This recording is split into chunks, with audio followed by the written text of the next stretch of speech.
Effectivement, nous entendons beaucoup parler de la directive CSRD en ce moment et des très nombreux commentateurs évoquent le recul, voire la suppression de certaines obligations, laissant entendre que finalement nous serions dans une situation où il n'y aurait plus autant d'exigences de reporting et d'exigences de durabilité envers les entreprises. Je pense qu'on est dans un moment charnière et ce n'est pas parce qu'il y a effectivement un allègement réglementaire qui se profile qu'il y a pour autant un allègement des attentes. Et la directive CSRD 2.0 qui va intervenir, elle sera aussi pour les entreprises à un moment où si la pression réglementaire s'atténue, la pression économique, elle, demeure. Finalement, en synthèse sur cette question, l'enjeu de compétitivité, c'est un enjeu économique, mais il ne faudrait pas oublier l'enjeu stratégique et juridique pour les entreprises.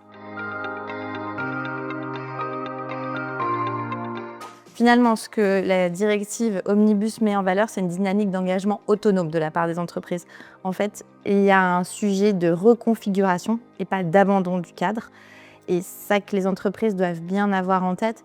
Je pense que là où il y a une forme de retrait de la réglementation, il y a une capacité pour les entreprises à comprendre que c'est leur responsabilité qui va être mise en jeu dans le cadre de la chaîne de valeur dont on pourrait parler plus longuement, mais aussi vis-à-vis de différents intervenants, différentes parties prenantes de leur marché qui ne vont pas s'arrêter d'observer leur comportement économique au motif que la directive Omnibus est intervenue.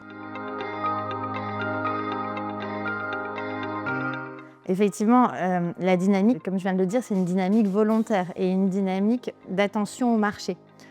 Finalement, c'est aussi une dynamique de prise en compte de la volonté interne de l'entreprise, des normes de l'entreprise, des exigences propres à l'entreprise. Donc c'est un cadre renouvelé, avec une structuration différente. Mais il y a une chose essentielle, en fait, c'est que la structuration de l'ESG et la structuration de la durabilité de l'entreprise, c'est vraiment l'assurance d'une responsabilité plus affirmée de l'entreprise et aussi une forme d'assurance stratégique par rapport aux années à venir. Pourquoi ? Parce que dans les années à venir, ce dont on va se rendre compte, c'est que le coût de l'inaction est beaucoup plus élevé que le coût de la transformation. Donc, certes, il y a moins de régulation, mais ça ne veut pas dire du tout qu'il y a moins de pression sur les entreprises quant à la durabilité. Et finalement, il y a une innovation qui leur est laissée, une innovation juridique.